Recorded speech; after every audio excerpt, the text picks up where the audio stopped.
Let's fix the Instagram issue where not everyone can message your account. So now to fix this, first you have to open up your Instagram and just go to your profile, then tap on this hamburger menu. Here you have to scroll a bit and choose the option Message and Story Replies and choose Message Request. And from here, who can send you message request are selected to everyone or your followers, whatever you want.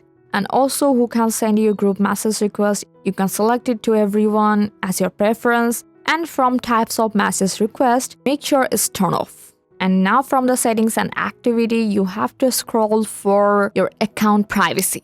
So here you have to make sure your account is not private, because sometimes this can hide message option from everyone. And from the notification option, here you find the message, go for it.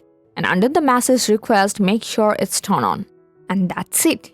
I hope this will fix your issue. Thanks for watching.